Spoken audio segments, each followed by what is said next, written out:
අයිබන් සුබදෑසනක් ප්‍රාර්ථනා කරන ඔබ සියලු දෙනාටම අද දවසේදීත් අප සූදානම් වෙන්නේ ජාතික පුවත්පත් තොරතුරු පිළිබඳව ඔබ දැනුවත් කරන්න සවිස්තරාත්මකව පත්තරවල තියෙන කාරණා පිළිබඳව අපි කතා කරමු. ඒ සියල්ලටම මත්තෙන් ඊයේ දවසේදී වාර්තා වුණු ආසාදිතින් සහ මරණ සංඛ්‍යාව ගත් විටදී අවාසනාවන්ත ලෙස ඊයේ දවසේදීත් මරණ 5ක් වාර්තා වෙනවා. මේ වෙද්දී ශ්‍රී ලංකාවේ ආසාදිතින්ගේ සංඛ්‍යාව 26000 ඉක්මවා යනවා. යනුව 26038ක් සමස්ත ආසාදිතින් වාර්තා වෙද්දී ඉන් රෝහල්ගතව ප්‍රතිකාර ලබන සංඛ්‍යාව 6877ක්. මේ වෙද්දී සුවය ලැබූ සංඛ්‍යාව 19032ක් සහ මරණ සංඛ්‍යාව 129 දක්වා ශ්‍රී ලංකාවේ ඉහළ යනවා. අද දවසේදී තිරංග රුවන්පතිරණ වෛද්‍යතුමන් පැමිණීමට නියමිතයි. 7-8 අයිබුවන් සුබ දවසක් අපේ සාකච්ඡාව සමගින්. යනුව මේ මොහොතේ පවතින තත්ත්වය සහ දැනට දිස්ත්‍රික් ආශ්‍රයෙන් විශේෂයෙන්ම කොළඹ දසදහස ඉක්මවාගේ ආසාදිතින් සංඛ්‍යාවක් කොළඹින් වාර්තා වුණා. ඒත් එක්කම තවත් ප්‍රදේශ කිහිපයක යම් යම් ආකාරයෙන් ආසාදිතින් වාර්තා වීම තිබුණා. විශේෂයෙන්ම අක්කරේපත්තුව කල්මුනේ ප්‍රදේශ මේ ආශ්‍රිතව අපි ඒ සියලු දේ පිළිබඳව කතා කරන්නට සූදානම් වෛද්‍යවරයා සමග. යමු පත්තරවල කාරණා පිළිබඳ අප ඊයේ දවසේදී කතා කළා උදෑසන බුරවි නිසා සිදුව ඇති පීඩාවන් සහ ඇති වුණු තත්ත්වයන් පිළිබඳ. වාසනාවකට රටේ මේ මොහොතේ අප අපේක්ෂා කළ මට්ටමින් එවැගේම රජයේ බර තැබූ මට්ටමින් ඒ හා සම්බන්ධයෙන් ප්‍රතිවිපාකයක් යම් ආකාරයෙන් සිදු වුණේ නැහැ. හලාබහානියක් සිදු වුණේ නැහැ. කෙසේ වෙතත් යම් පිරිසකට පීඩාවට පත්වීම සිදු වෙලා තිබෙනවා. අද වාර්තාව අද පුවත්පතෙන් අප උපුටා ගන්නවා.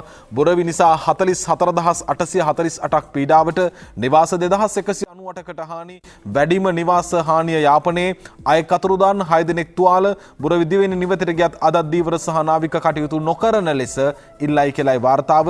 යනුව සුලිකුණාටුව නිසා දිස්ත්‍රික්ක 6ක පවුල් 13368කට අයත් පුද්ගලයන් 44848ක් පීඩාවට පත් වුණු බව ආපදා කළමනාකරන මධ්‍යස්ථානය කියනවා.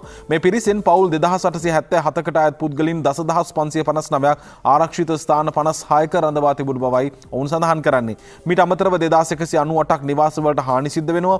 නිවාස හානි වැඩි වශයෙන් සිද්ධ වෙලා තියෙන යාපනයේ. ඒ අනුව ඒ ප්‍රමාණය 1826ක්. මේ නිවාස 50ක් පූර්ණ වශයෙන් හානියට පත් වෙලා පුද්ගලයන් 4 දෙනෙකු තුවාල ලබලා තියෙනවා. එක් පුද්ගලෙක් අතුරුදාන්. මන්නාරම් දිස්ත්‍රික්කයේ පවුල් 2236කට අයත් පුද්ගලයන් 7749ක් පීඩාවට පත් වෙනවා. පවුල් 1776කට අයත් පුද්ගලයන් 6795ක් ආරක්ෂිත කඳවුරු 18ක රඳවලා තියෙනවා. නිවාස 6කට හානි සිද්ධ වෙලා.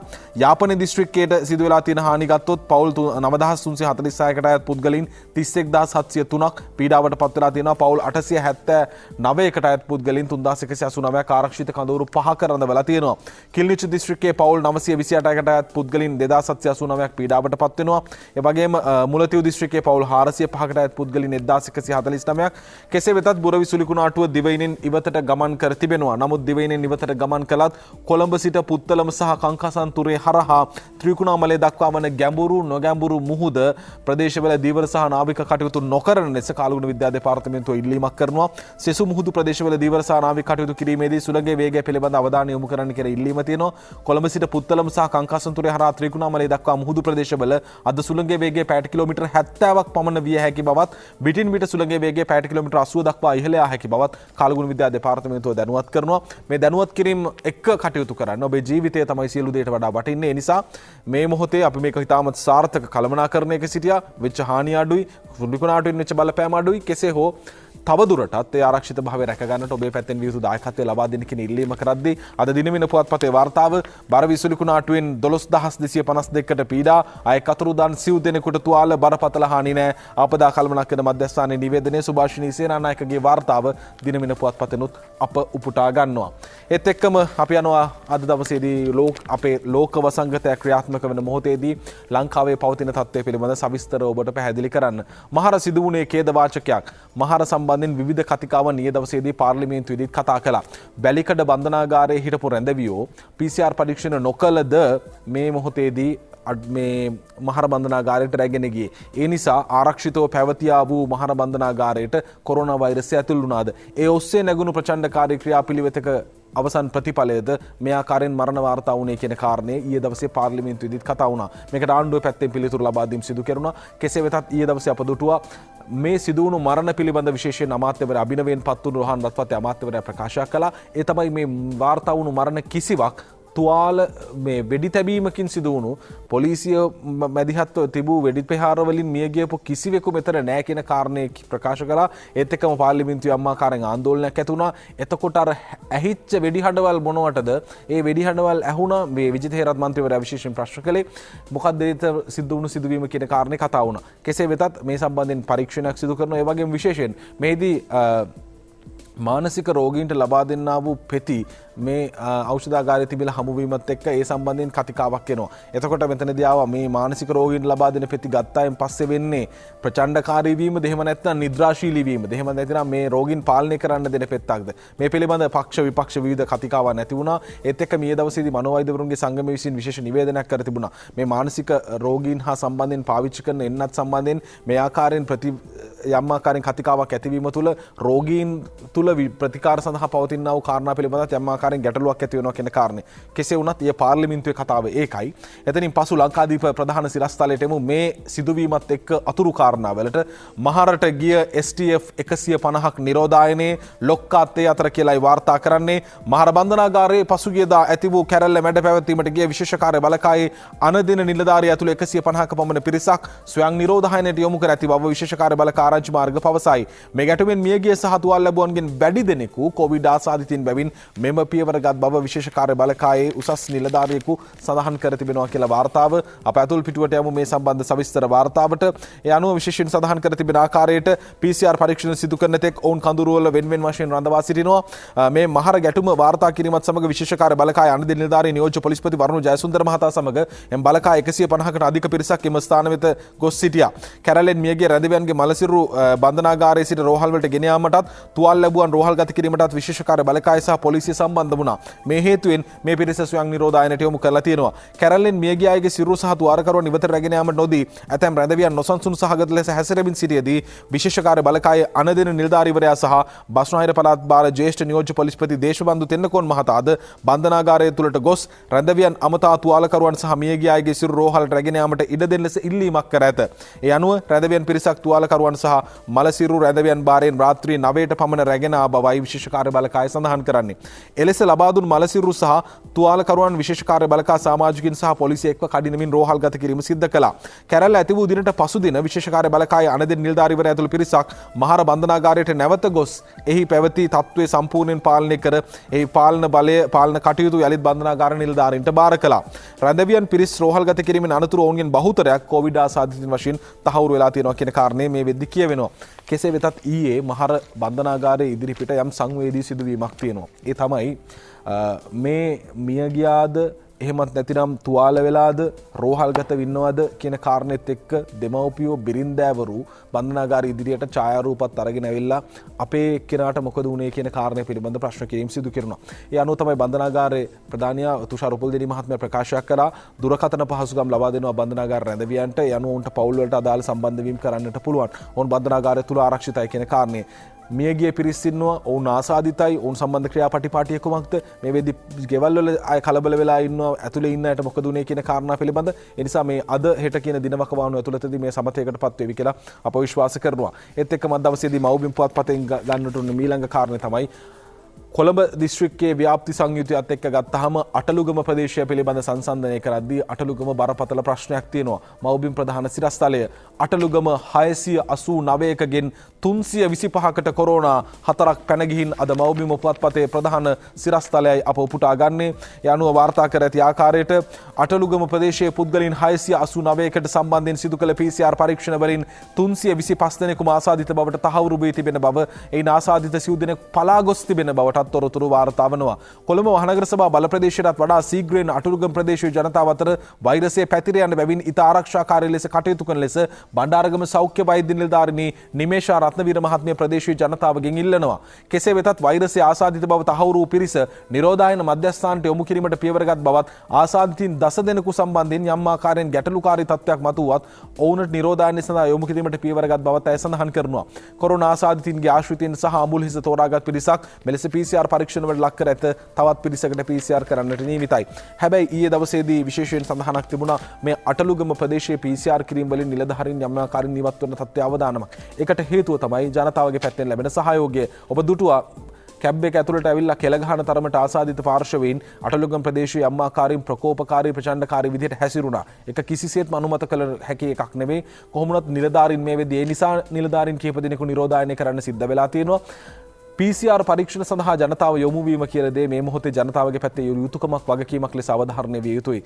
යම් ආකාරයකින් PCR මගහරිනවා කියන්නේ වෛරසයේ වසංගතයත් එක්ක ඔබ ජීවත් වෙනවා. ඔබ දකින්නට ඇති වාර්තා වෙච්ච මරණ සියල්ලම පහේ අවුරුදු 60 70 80 ඇතමුන් නිදන්ගත රෝගات එක්ක නිවෙස් වල ඇඳවල් වලට වෙලා ඔත්පල වෙලා හිටපු පිරිස්. ඒ නිසා වෛරසයේ සමාජය ඇතුලින් ගෙදරට අරගෙන යන්නේ ඔබ. ඒ හඳුනා ගැනීම නොකළොත් ඔබේ නිවසේ වැඩිහිටියා අම්මා තාත්තා මේ හැමෝම ජීවිතවලින් වන්දි ගෙවන තැනට පත්වන්නට වෙනවා. ඒ නිසා ඔබේ පැත්තෙන් වෙන්නට ඕන එකම දේ තමයි රජයේ සියලු පහසුකම් සලසලා තියෙද්දී PCR පරීක්ෂණය කරගන්න කියන ඉල්ලීම කරද්දී PCR පරීක්ෂණ කරගන්නට ඉදිරියට එන්න කියන කාරණේ අපි ඔබට මතු කරනවා. ඒත් එක්කම දිවයින පුවත්පතේ වාර්තාවටත් අවධානය යොමු කරනවා මේ මොහොතේදී.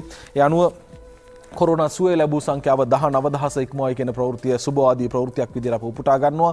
ඒත් එක්කම මාස දෙකකට කොළඹින් ආසාදිතයෝ 10,140ක් කියලා වාර්තා කරද්දී දිවයින පුවත්පත ඊයේ දවසේදී මරණ 5ක් වාර්තා වෙනවා.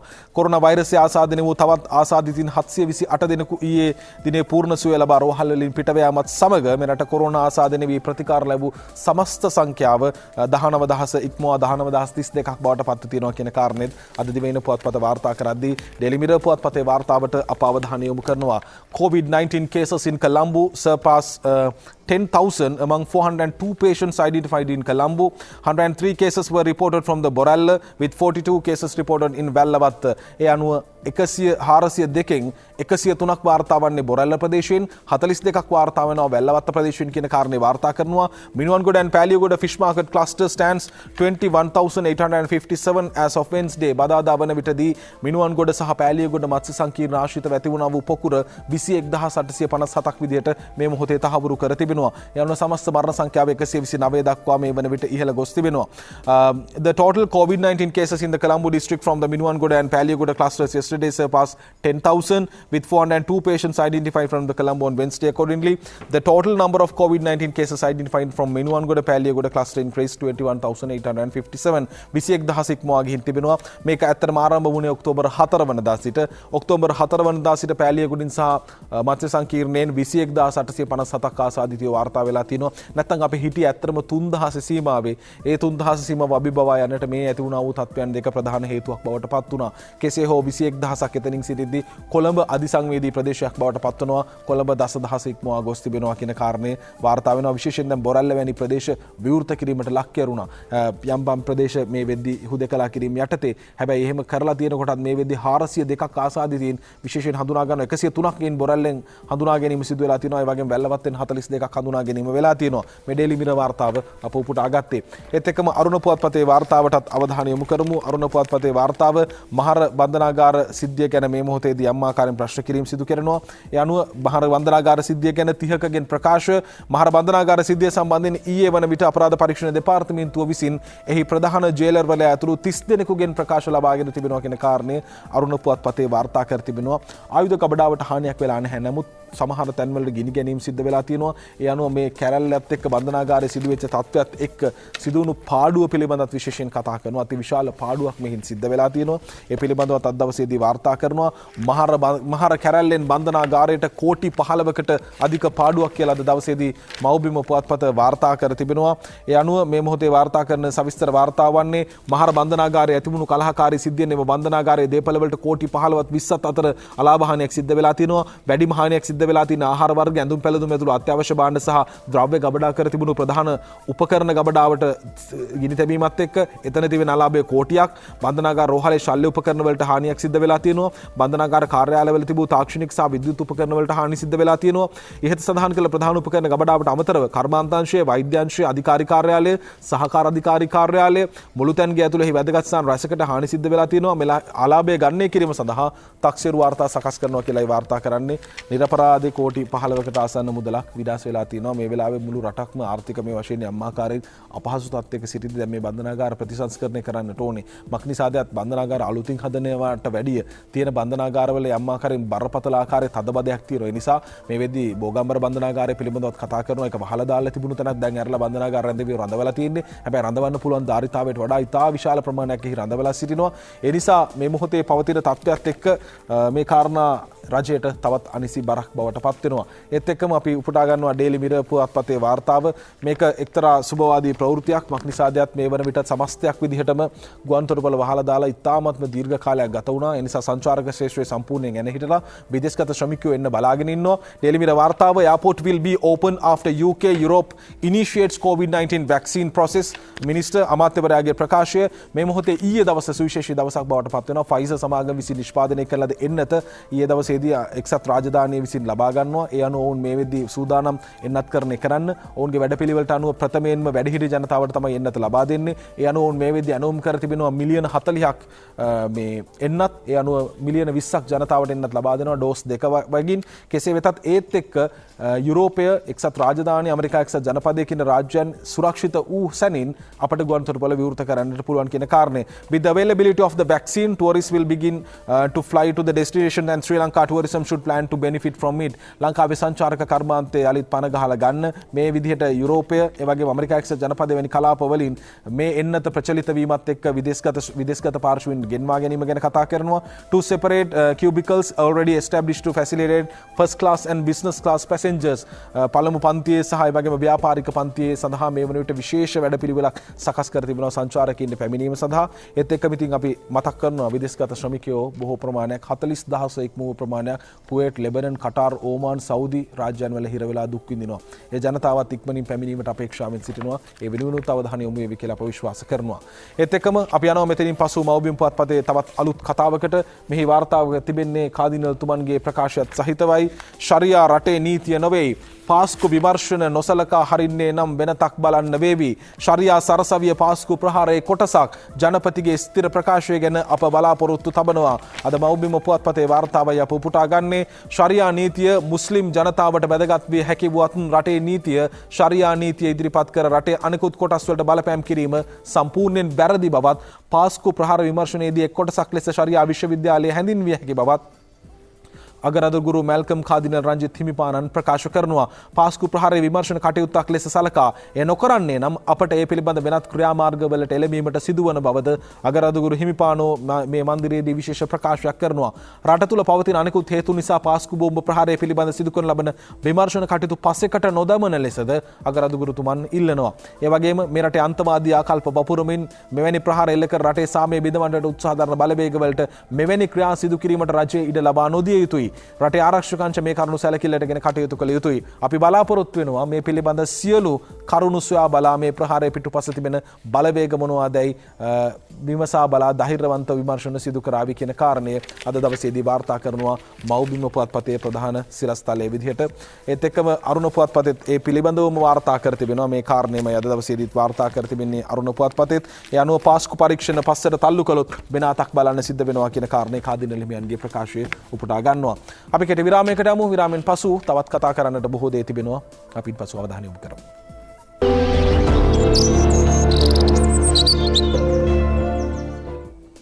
හොඳයි, යලිත් ජාතික පුවත්පත් තොරතුරු වලටයි අප අවධානය යොමු කරන්නේ. ඒ අනුව මාතලේ නගරාධිපති සම්බන්ධයෙන් ඊයේ කතා බහක් එනවා. ඔහු තනතුරෙන් නිරපන්නට ආණ්ඩුකාරවරයා අතිවිශේෂ ගැසට් පත්‍රයක නිවේදනය කරනවා. දිවයින ප්‍රධාන සිරස්තලය මාතලේ නගරාධිපති ධූරයෙන් ඉවතට කියන කාරණය ඩල්ජිත් නිරපයි කියලායි වාර්තා කරන්නේ ආණ්ඩුකාරවරයාගේ අතිවිශේෂ ගැසට්ටුවක්. සිරිල් විමල සුරේන්ද්‍ර සමන්ති වීරසේකරගේ වාර්තාව දිවයින පුවත්පතෙන් උපුටා ගන්නේ. මධ්‍යම පළාත් ආණ්ඩුකාර නීතිඥ ලලිත් යූ ගමගේ මහතා විසින් වැඩතහනමට ලක්ව සිටි මාතලේ නගරාධිපති ඩල්ජිත් අලුවිහාරේ මහතා එම ධනතුරෙන් ඉවත් කර තිබේ. ඩල්ජිත් අලුවිහාරේ මහතා නගරාධිපති ධූරයෙන් ඉවත් කිරීමට අදාළ අතිවිශේෂ ගැසට් නිවේදනය පළාත් ආණ්ඩුකාරවරයා විසින් පෙරේදා නිකුත් කර තිබේ කියලායි වාර්තා කර තිබෙන්නේ අද දවසේ දිවයින පුවත්පත. ඒ අනුව නගරාධිපතිවරයාට එරෙහි ඉදිරිපත් කර වූ පැමිණිලි සහ චෝදනා රැසක් සැලකිල්ලට ගනිමින් තමයි සංශෝධිත මහනගර සභා ආඥා පනත යටතේ ඔහු වැරදි සිදු කර ඇද්ද යන්න පිළිබඳව මාස 3ක කාල සීමාවක් තුස්සේ පරීක්ෂා ඉදිරිපත් කර ඒ වගේ කොමිෂන් සභාවක් පත් කරලා ආණ්ඩුකාරවරයා විසින් ඊට අදාළ වාර්තාවක් සකස් කරනවා. ඒ සම්බන්ධ වාර්තාව සිදු කරේ විශ්‍රාමලත් විනිසුරු සරෝජනී කුසලා වීරවර්ධන මහත්මිය. මෙහිදී පත් කරන මේ විමර්ශන වාර්තාව පසුගිය 24 වෙනිදා ආණ්ඩුකාරතුමාට ලබා දෙනවා. අදාළ වාර්තාවේ ඇතුළත් වෙච්ච කරුණු අනුව මාතලේ මහනගර සභාවේ නගරාධිපතිවරයා සිය දූර්ය කාර්යයන් සහ කර්තව්‍යයන් ඉටු කිරීමේදී මහනගර සභා ආඥා පනතේ 252 අධිකාරිය 277 ඊ වගන්තිවල සඳහන් වැරදි සිදු කර ඇති බවට සාක්ෂි පවතන බැවින් මහනගර සභා ආඥා පනත යටතේ පළාත් ආණ්ඩුකාරවරයාට පැවැත්වී ඇති බලතල අනුව මාතලේ මහනගර සභාවේ නගරාධිපති රල්ජිත් අල්විහාර මහතා ආණ්ඩුකාරවරයා විසින් දූරයෙන් පහ කර ඇත කියලායි වාර්තා කර තිබෙන්නේ. ඒ අනුව විශේෂයෙන්ම නියෝජ්‍ය නගරාධිපති සන්දන් ප්‍රකාශ් මහතා නගරාධිපතිවරයාගේ කාර්යභාරය ඉටු කිරීම සඳහා මේ මොහොතේදී පත් කර තිබෙනවා කියන කාරණය වාර්තා කර තිබෙනවා දිවයින පුවත්පතේ වාර්තාව අප උපුටා ගන්නේ. එතනින් පසු අවධානය යොමු කරනවා ඩේල් නිවුස් පුවත්පතට රාජ්‍ය ආදායම මේ මොහොතේ අත්‍යවශ්‍ය කාරණයක්. සාමාන්‍යයෙන් අයවැය ගත්තහමත් ආදායම සහ වියදම අතර ගත්තහම මෙවර ඉතා විශාල අයවැය හිඟයක් අපට අයවැය තුළ දකින්නට තියෙනවා. ඒ නිසා රාජ්‍ය ආදායම ඉතාමත් වැදගත්. එහිදී බදු ආදායම කියන දේ ප්‍රමුඛ කාර්යභාරයක් රටක ආර්ථිකය තුළ සිද්ධ කරා. ඩේලි නිවුස් වාර්තාව Inland Revenues Income Deficit in 2018 1.3 trillion rupees කියලා වාර්තා කර තිබෙනවා. මේ අයකර ගැනීමට නොහැකිවීම උපයා ගැනීමට නොහැකිවීම සම්බන්ධයෙන් වාර්තා කරන්නේ එය මේ වෙද්දී බිලියන 1.3 ට්‍රිලියන 1.3ක් බවට පත් වෙලා තියෙනවා කියලායි හිඟ බදු ආදායම වාර්තා කරන්නේ. The Inland Revenue Department has recorded deficit of 1.3 trillion in 2018 as a result of non-payment of dues by many government institutions. රජයේ ආයතන විසින් ගෙවිය යුතු බදු මුදල් නිසි ආකාරයෙන් නොගෙවීම නිසා තමයි මෙහිදී වැඩිම බරතැබීම සිද්ධ වෙලා තියෙන්නේ. The revelation of the made from the committee of the public account held in parliament chaired by the professor Tissa Vitarana Kopa committee මේ අනාවරණ වෙන්නේ. The officials representing the Inland Revenue Department present at the meeting said the major portion of the missing income was to be paid by the government institution. ලොකුම හානිය වෙලා තියෙන්නේ ආදායම අහිමිවීම සිදු වෙලා තියෙන්නේ රාජ්‍ය ආයතන වලින් බදු ගෙවීම සිදු නොවීම මත පදනම්බයි. ඒදී විශේෂයෙන් මේ සම්බන්ධයෙන් පිළිතුරුත් ලබා දෙනවා. Accordingly the committee recommended the Income Revenue Department to submit full report of this institute. මේ ආයතන පිළිබඳ සවිස්තර වාර්තාවක් දෙන්න. රාජ්‍ය ආයතන වලින් මේ විදිහට මේ බදු ගෙවීම සිදු වෙලා නැත්තේ බදු ගෙවාගත නොහැකි තත්වයක ඔවුන්ගේ මූල්‍ය තත්ත්වයේ පැවතීම කියන කාරණයක් මෙහිදී අනාවරණ කර තිබෙනවා. The committee recommended to Income Revenue Department to submit a full report. මේ සම්බන්ධයෙන් සවිස්තර වාර්තාවක් ලබා දෙන්න කියලා ඉල්ලීම කරනවා. ඒත් එක්කම විගණකාධිපති දෙපාර්තමේන්තුව පිළිබඳව කතා කරනවා. Another reason for the substantial deficit revenue was due to 8,060 dishonored checks worth 3 billion. චෙක්පත් නිගරු අගරු කර තිබෙනවා කියන කාරණය චෙක්පත් සඳහා උපලබ්ධීම් සිදු නොකර තිබෙනවා. ඒ අනුව බිලියන 3ක් එතනදී අහිමි වී තිබෙනවා කියලාත් වාර්තා කර තිබෙනවා. කෙසේ වෙතත් රාජ්‍ය ආදායමේ අහිමි වීම කියන්නේ බරපතල ප්‍රශ්නයක්. ඒ නිසා මේ සම්බන්ධයෙන් නිරන්තර අවධානයක් යොමු කරනවා කියන කාරණය වාර්තා කර තිබෙනවා. ඒත් එක්කම දිවයින පුවත්පතේ මේ පිළිබඳ වාර්තා කරනවා 2018 දී දේශීය ආදායම හිඟ බදු ආදායම ට්‍රිලියන 1.3ක් රජයේ ගිණුම්කාරක සභාවේදී හෙළිවෙයි කියලා අද දවසේදී දිවයින පුවත්පතත් මෙය වාර්තා කර තිබෙනවා. එතනින් පසු අපි අවධානය යොමු කරන්නේ විභාගයේ පිළිබඳ ලංකාදීප වාර්තාව සාමාන්‍ය පෙළ විභාගයේ සැලසුම් කළ ආකාරයට පවත්වන්නට හැකියාවක් නැහැ. ඒ අනුව සා පෙළ විභාගය ලබන මාර්තුවේ අධ්‍යාපන අමාත්‍ය GLගේ ප්‍රකාශය කල් දමා ඇති අපොස සාමාන්‍ය පෙළ විභාගය ලබන මාර්තු මාසයේදී පැවැත්වීමට හැකිවනු ඇතැයි අධ්‍යාපන අමාත්‍ය මහාචාර්ය GL පිරිස් මහතා ඊයේ පවසනවා. මේ විභාගයේ ප්‍රතිඵල ජූනි මාසයේදී ලබා දී ජූලි මාසයේදී උසස් පෙළ පන්ති ආරම්භ කිරීමට බලාපොරොත්තු වෙනවා. පාසල් වල උසස් පෙළ පන්ති සාමාන්‍යයෙන් ආරම්භ කරන්නේ සැප්තැම්බර් නිසා ජූලි වල ආරම්භ කිරීමෙන් දරුවන්ට වාසියක් මිස පාඩුවක් වෙන්නේ නැහැ කියලා අධ්‍යාපන අමාත්‍යතුමන් ප්‍රකාශ කරනවා. ලංකාදීප වාර්තාව අප උපුටා ගන්නවා. ඒත් එක්කම අද පුවත්පතෙත් මේ පිළිබඳ තොරතුරු වාර්තා කරනවා. සා පෙළ මාර්තුවේ කියලායි වාර්තා කරන්නේ. එම විභාගයේ ප්‍රතිඵල මාස 3ක් ඇතුළත එනම් ජූනි මාසයේදී ලබා දෙන්න කටයුතු කරනවා. ඒත් එක්කම උසස් පෙළ ප්‍රතිඵල පිළිබඳව සඳහනක් තිබෙනවා. උසස් පෙළ ප්‍රතිඵල මාර්තුවේ නිකුත් කරන්න බලාපොරොත්තු වෙනවා. අපොස උසස් පෙළ විභාගයේ ප්‍රතිඵල ලැබෙන මාර්තු මාසයේ වන විටදී ලබා දීමට අපේක්ෂා කරන බව විභාග කොමසාරිස් ජෙනරාල් සනත් පූජිත මහතා ප්‍රකාශ කර තිබෙනවා. මේදී වැඩිදුරටත් අදහස් දැක්වූ විභාග කොමසාරිස්වරයා කියන්නේ උසස් පෙළ විභාගය තා සාර්ථකව පැවැත්වීමට හැකි වූ බවත් ගුණාත්මක භාවය ආරක්ෂා වන පරිදිම පිළිතුරු පත්‍ර ඇගයීම් කටයුතු සිදු කරන බවත් පසුගිය නොවැම්බර් 25 වනදා විෂයන් 13ක පිළිතුරු පත්‍ර ඇගයීම් ආරම්භ කළ බවත් එළඹෙන දෙසැම්බර් 10 වනදා වන විට දිවයින පුරා නගර 10කදී ඇගයීම් මණ්ඩල 410ක් ක්‍රියාත්මක වන බවත් කොමසාරිස්තුමන් සඳහන් කර තිබෙනවා. අද පුවත්පතෙන් අප එම ප්‍රවෘත්තිය උපුටා ගත්තේ.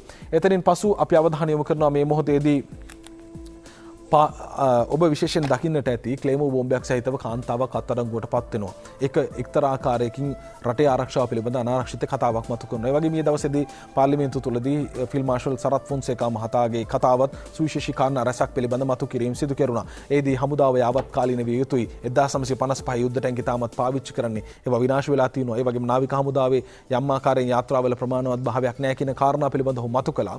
දේශපාලනික කෝණයෙන් නෙමෙයි. නමුත් මෙහිදී යම් බාර්තැබීමක් සිදු කළා. හමුදාවේ මේ දේවල් තාක්ෂණයත් එක්ක දියුණු වෙන්නට ඕන කියන කාරණය පිළිබඳ අද පුවත්පත් කිහිපයකම වාර්තා කර තිබෙනවා. දිනමින වාර්තාව බෝම්බය ගෙන ගියේ ප්‍රහාර දෙකකට ස්විට්සර්ලන්තයේ සිට ප්‍රහාරය මෙහෙवला ඩයස්පෝරාවේ 15 වෙනි උත්සාහයත් ව්‍යර්ථයි. විදේශ කොටිජාලයේ ගිණුමට සල්ලිත් දාලා බලදැමූ පුපුරන ද්‍රව්‍ය සොයා මෙහෙයුම් අත්අඩංගුවට ගත් LTT යුවල සුලමුල හෙළි කරති කියලා අද දවසේදී වාර්තා කර තිබෙනවා. දිනමින පුවත්පතේ වාර්තාව මේ සම්බන්ධයෙන් මේ වන විට රජය ඉතාමත් දැඩි ලෙස ආරක්ෂාව සම්බන්ධයෙන් විශේෂ අවධානයක් යොමු කර තිබෙනවා. ඒ මැද්දේ මේවා තවදුරටත් සවිමත් කළ යුතුයි කියන කාරණය පිළිබඳ විශේෂයෙන් සඳහන් කර තිබෙනවා. අපි වෙලාව බලලා මේ පිළිබඳ කතා කරමු. හොඳයි. ඒ අනුව වාර්තා කර තිබෙන ආකාරයට ආරක්ෂාව තහවුරු කිරීම සඳහා විශේෂ වැඩපිළිවෙළ කොහොමත් ක්‍රියාත්මක වෙලා තිබුණා. ඒ අනුව මේ වාර්තා කරන LTD සමාජික අවසායගේ සැමියා පරන්තන්හිදී බුද්ධ්‍යංශ දුන් ඔත්තුවකට අනුව තමයි පොලිස් හමුදා ඒකාබද්ධ මෙහෙයුමකින් පෙරේදා අත්අඩංගුවට ගන්නේ. බුද්ධ්‍යංශ විසින් තොරතුරු ලබා දීම තුළ යාපනයේ සිට මහනුවර දක්වා ගමන් කරමින් තිබූ බස් රථයක ප්‍රවාහනය කරමින් සිටියදී ඔවුන් අත්අඩංගුවට ගෙන ඇත. එම යුවල බෝම්බය බුමුතුරුණු සහිත බෑගයක සංගවා තිබීමේදී මේ වැටලීම සිදු කර තිබෙනවා. මේ කොටිජාලයේ ස්විට්සර්ලන්තයේ සිට ක්‍රියාත්මක බව හෙළි වී ඇති බවත් සිව්වැනි ඊළාම් යුද්ධය අවසන් වූ පසු මෙරට ප්‍රහාරයක් එල්ල කිරීම විදේශගත LTT ජාලය උත්සාහ කළත් 15 වෙනි අවස්ථාව මේ බව තමයි වාර්තා කරන්නේ. බුද්ධ්‍යංශ සඳහන් කරන විදිහට පොලිස් මූලස්ථානයේ මේ කොටි ජාලය උතුරු සහ උතුරු නැගෙනහිර ඉලක්ක කරමින් ක්ලේමෝ ප්‍රහාර එල්ල කිරීමට බෝම්බ රැගෙන යාමට සූදානම් කර ඇති බව හෙළි වෙනවා. 2014 අප්‍රේල් 14 වෙනිදා නෙඩුන්කර්ණි කැලෑවේදී හමුදා ප්‍රහාරයකින් මියගිය LTT ගෝපි අනායගේ සොහොයුරු ස්විට්සර්ලන්තයේ සිට මේ ප්‍රහාරය සැලසුම් කර ඇතයි මේ වනිට හෙළි වෙලා තිබෙනවා. අත්අඩංගුවට ගත් යුවල පදිංචිව සිට ඇත්තේ අයකච්චි පැනික්කච්චි කියන හෙපිහිටි ගෝපීහිවත් කම්පින් පොන්නයා සෙල්වනායක මාවතේ නිවසේ ඉදිරිපිට නිවසක බවත් මේ වෙද්දී තොරතුරු වාර්තා වෙනවා. එම අමුසැමි යුවලගෙන් තොරතුරු මත ඉඩමේ වලදමා තිබූ අත්බෝම්බයක් හමු වී තිබෙනවා. තවත් වලදමූ පුපුරන ද්‍රව්‍ය සොයා මේ වෙද්දී පොලිසිය සහ හමුදාව මෙහෙයුම් දියත් කර තිබෙනවා කියලා වාර්තා වන්නේ. ක්ලේමෝ බෝම්බය කිලෝ 1 ග්‍රෑම් 800ක් බර වෙනවා විදිහට වාර්තා වෙනවා. මේ නැගෙනහිරට යැවීමට නියමිතව තිබී ඇති බවත් මේ බෝම්බයම කාන්තාවට ලැබුණේ යතුරු පැදිකරුවෙකුගෙන් බවත් ඇය හෙළි කර තිබෙනවා. ඊට විදේශ කොටිජාලයේ ඇයගේ ගිණුමට මුදල් දමා ඇති බවත් ඇය තම 7 හැවිරිදි දරුවා මේ කටයුත්තට රැගෙන ගොස් ඇත්තේ සැකයක් ඇති නොවීමේ උපක්‍රමයක් විදිහට කියලා අද සවිස්තර වාර්තාව මේ පිළිබඳ වාර්තා කරනවා. ඒ නිසා අවධානයෙන් අවදීන් සිටීම ඉතාමත් වැදගත්. තවමත් රට තුල නොහිටියත් රටින් පිටසට මේ රට අස්ථාවර කරන්නට ක්‍රියාත්මක වන LTT ජාලය ක්‍රියාත්මක වෙමින් පවතිනවා. ඒ නිසා තමයි අප දුටුවා පහුගිය කාලවකවානුවේදී මේ විශේෂයෙන් මේ මහවිරු දින සැමරීම් කියන කාරණේ පිළිබඳ විශේෂ කතාබහක් ආවා. ඔවුන් යුරෝපයේ ඒ ආකාරයෙන් සැමරුම් සිදු කර තිබුණා. හැබැයි යුරෝපයේ ඒවට අදාළ දැඩි ප්‍රතිපත්ති අනුගමනය කිරීම සිදු කර තිබුණා. ඒ ඉතාමත් ප්‍රශංසනීයයි. කෙසේ හෝ මේ ඉතාමත්ම අවදානම්කාරී තත්ත්වයක් කියන කාරණේ මතු කරනවා. The Island පුවත්පතේ වාර්තාව SF warns LTT threat not over. Sarath Fonseka මහතාගේ ප්‍රකාශය sparks of the terrorism were still surfacing from the smoldering ashes even through the political leaders boosted in air-conditioned rooms and they had ended the war. Former army commander SJB Gampha district MP field marshal Sarath Fonseka මහතාගේ ප්‍රකාශය. තව දුරටත් ආරක්ෂාව තහවුරු කළ යුතුයි. LTT 7 ඇලි අවසන් වෙලා නැහැ කියන කාරණය ඔහු ප්‍රකාශ කර තිබෙනවා. ඒත් එක්කම Daily Mirror පුවත්පතේ වාර්තාවත් අප උපුටා ගන්නවා. Government should get travel ban imposed on security forces lifted. Sarath Fonseca, security forces did not target Tamil civilians during the war. යුද කාලවකවානුව තුළදී දමිළ ජනතාව ඉලක්ක වුණේ නැහැ කිසිම විටකදීවත්. ඒ වගේම තමයි සරත් ෆොන්සේකා මහතා ඇතුළු විශේෂයෙන්ම හමුදාපතිතුමන් ශවෙන්ද්‍ර සිල්වා මහතා ඇතුළු යුද නායකින් 50කට ආසන්න ප්‍රමාණයක් හමුදාවේ නායකින් ප්‍රමාණයකට යම් ආකාරයෙන් සංචරණ සීමා වනවලා තියෙනවා විදේශගත සංචාරවලදී. ඒ නිසා මේ වයවත් කළ යුතුයි කියන කාරණය පිළිබඳව වාර්තා කර තිබෙනවා. 51 higher ranking officers in security forces are facing a travel ban from countries such as the United States and it's high time the government gets the travel ban lifted by permanently resolving the human rights issues. මානව හිමිකම් සම්බන්ධ ප්‍රශ්න විසඳමින් මේ 51 එකක් වුණු නිලධාරීන්ට පනවා ඇති සීමාවන් ඉවත් කරන්නට රජය කටයුතු කරනු ඇතැයි ඔහු ප්‍රකාශ කරනවා. ඒත් එක්කම රට තුල නිරන්තර කතාබහට ලක් වුණු කතාව බවට පත් වෙලා තිබුණේ ජපානයේ සිට සිය පෙම්වතිය සමග පැමිණි අඩු අයසින් සිටියේ ඇය දැන් ගැබිනියක්. ඒ සම්බන්ධ සිදුවීම ජපන් පෙම්වතිය කැන්දන්නා පෙම්වතාට අප 15 වෙනිදි කෝටිපති ජපන් ජාතික තරුණියක ඇගේ දෙමව්පියන් බාරකාරත්වයෙන් පැහැරගෙන ශ්‍රී ලංකාවට පැමිණීමේ චෝදනා මත රිමාන්ඩ් භාරයේ පසු 24 වෙනිදි සැකකාර පෙම්වතා කොන්දේසි සහිතව රුපියල් ලක්ෂ 5ක් බැගින් ශරීර අප දෙකක් මත රිමාන්ඩ් භාරයෙන් මුදා හැර තිබෙනවා කියලායි වාර්තා කරන්නේ අද දිවයින පුවත්පත.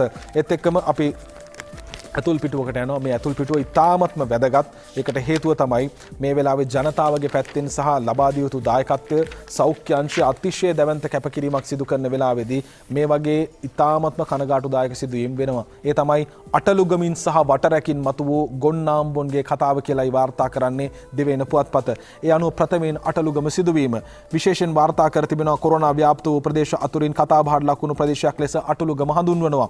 පළමු අවස්ථාවේදී කොරෝනා රෝගය ව්‍යාප්ත වූ අවස්ථාවේදී අටලුගම බේරාගත්තේ එම ගම්පානය සම්පූර්ණයෙන් හුදකලා කරලා. අටලුගම දෙවැනි වතාවටත් හුදකලා කිරීමට සිදු කරුවේ ගම්මානයෙන් කොරෝනා රෝගීන් හමුවීම. දෙවැනි වරටත් අටලුගමින් කොරෝනා රෝගීන් හමුවන්නේද කිසිදු වගකීමකින් තොරව හැසිරුණු පිරිසක් නිසාවෙන්. ඒ අවස්ථාවේදී කොරෝනා රෝගීන් හඳුනා ගැනීම සඳහා PCR පරීක්ෂණ සිදු කෙරුණා. එහිදී ඇතැම් පිරිසක් දී ඇත්තේ බොරු ලිපින බව පස්සේ හෙළි වුණා. මේ තත්ත්වයේ හමුවේ PCR පොසිටිව් වන්ගේ ආශ්‍රිතයන් සොයා ගැනීමට සෞඛ්‍ය අංශවලට මහත් වේසක් දරන්න සිද්ධ වුණා. දිගින් දිගටම අටලුගම ප්‍රදේශයෙන් කොරෝනා රෝගීන් වාර්තා වනුයේ එම පළාතේ සමහරුන්ගේ නොමනා ක්‍රියාකලාපය නිසා බව සොයාගත් ආරක්ෂක අංශවලට ඩ්‍රෝන කැමරා යොදාගෙන එම පළාතේ ජනතාවගේ හැසිරීම නිරීක්ෂණය කරන්නට හැකියාව ලැබුණා. ඒ නිසා අර කෙලගහන තත්ත්වයකට යන විටදී යම් ආකාරයකින් අදාළ ආසාදිතයා නිලධාරීන්ට බැනවැදිලා කෙලගහනවා. මේ කියන සිදුවීමත් එක්ක අදාළ නිලධාරීන් නිරෝධායනයට යටත් කර තියෙනවා. ඔබේ ජීවිත බේරන්න ඉන්න මිනිස්සුන්ට මේ විදිහට සලකන්න එපා. මේ හැමෝගෙම කතාව නෙමේ ඇතැමුන්ගේ ප්‍රකාශය. ඊළඟ කතාව තමයි තවත් ලස්සන කතාව. ඒ තමයි බන්ධනාගාර ජේලර්වරයා. මෙම ජේලර්වරයා මහර බන්ධනාගාරයේ ඇති වූ කැරැල්ලත් සමග විශේෂ රාජකාරී සඳහා යොදවා තිබිණි. මහර බන්ධනාගාරයේ වී තිබුණු ආසාදනය වී තිබුණු නිසා එහි විශේෂ රාජකාරී සඳහා ගිය නිලධාරීන්ට දින 14ක කාලයක් නිවාඩු ලබා දීමට බන්ධනාගාර උසස් නිලධාරීන් පියවර ගත්තා. ඒ අනුව මහර රාජකාරී නිම කළ යලි වටරැක බන්ධනාගාරයේ වෙත මේ ජේලර්වරයා මහයවුන්ට වගේ උඹලටත් කොරෝනා බෝ කරන්න ඕනේ යයි පවසමින් වටරැක බන්ධනාගාරයේ දොරටු පාලක ඇතුළු නිලධාරීන් කීප දෙනෙකු බදාගෙන ඇත. ඒත් එක්කම ඉන්පසුව මෙම ජේලර්වරයා නිලධාරී විවේකාගාරයට ගොස් එම ඇඳන්වල නිදාගෙන තිබේ. එපමණක් නොව එම නිලධාරීන්ගේ නිල ඇඳුම් සහ අනෙකුත් ඇඳුම් පැළඳ අතටගෙන පොඩි කර තිබේ. මෙම ජේලර්වරයාගේ ක්‍රියාකලාපයේ දෙස බැලුව විට පෙනී යන්නේ ඔහු චේතනාන්විතව තමන්ට කොරෝනා රෝගය වැළදී ඇතනම් අන් අයටද එය බෝ කළ යුතු යන නීච මානසික තත්ත්වයෙන් පසු වුණු බවයි. මෙවැනි දේවල් සම්පූර්ණයෙන්ම අපි ප්‍රතික්ෂේප කරනවා. මෙහෙම දේවල් කරන්න එපා. සෞඛ්‍ය බලධාරීන් උදේ රැ මහන්සි වෙලා අතිශය දැවැන්ත කැපකිරීමක් කරන වෙලාවකදී මේ ආකාරයේ නොමනා ක්‍රියාකාරකම් නිසා සමස්ත සමාජයක්ම අනාරක්ෂිත තත්ත්වයකට පත් වෙන්නේ. මේ තමයි අද දවසේ ජාතික පුවත්පත් තොරතුරු. අප තව සුළු මොහොතකින් සම්බන්ධ කරගන්නවා තිලංගුරුවන් පතිරණ විශේෂ වෛද්‍යතුමන් වසංගත විද්‍යායකකින්. අපේ ඔස්සේ සාකච්ඡා කරනවා මේ මොහොතේ වසංගතයේ තත්ත්වය පිළිබඳ. පුවත්පත් අපි හමාර කරනවා සාකච්ඡාවෙන් යලි හමු වෙමු.